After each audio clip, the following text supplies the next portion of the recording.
যাদবপুর বিশ্ববিদ্যালয়ে এক ছাত্রীর রহস্য মৃত্যুর ঘটনার তদন্তে তৎপর পুলিশ শনিবার ঘটনাস্থল পরিদর্শন করলেন যাদবপুর থানার তদন্তকারী আধিকারিকরা। ঘটনাক্রম ঠিক কী ছিল তা খুঁটিয়ে দেখেন তদন্তকারীরা। পাশাপাশি ওই দিন ঠিক কী হয়েছিল তাও জানার চেষ্টা করেন তারা। সেখানে উপর থেকে পুকুরের দূরত্ব মিলিয়ে দেখা হয়। ঘটনার সময় ঠিক কী হতে পারে তাও খতিয়ে দেখেন তদন্তকারী আধিকারিকরা।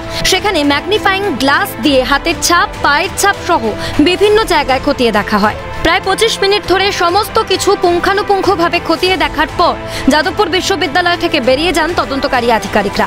ইতিমধ্যেই ঘটনার সময়ের একটি সিসিটিভি ফুটেজ উদ্ধার করেছেন তদন্তকারীরা। তাতে শৌচাগারে যাওয়ার সময় অনামিকার পিছনে দুজন ছাত্রকে যেতে দেখা গিয়েছে বলে সূত্রের খবর। এর আগে শুক্রবার ঘটনাস্থল পরিদর্শন করেছিলেন লালবাজারের গোয়েন্দা বিভাগের সায়েন্টিফিক উইং এর আধিকারিকরা।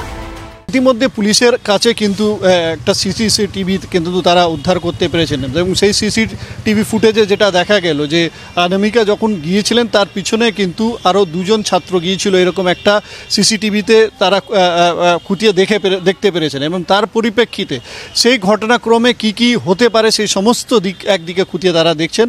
অন্যদিকে যে তথ্য সংগ্রহ করার ক্ষেত্রে তাদের যে পদ্ধতি, সেই পদ্ধতি অবলম্বন করে এই যে রহস্য মৃত্যুর যে বিষয় সেটা কিন্তু উদ্ঘাটন করার একটা চেষ্টা কিন্তু ইতিমধ্যে স্থানীয় থানা এবং তার পাশাপাশি লালবাজারের পক্ষ থেকে করা হচ্ছে বলে আমরা জানতে পারছি।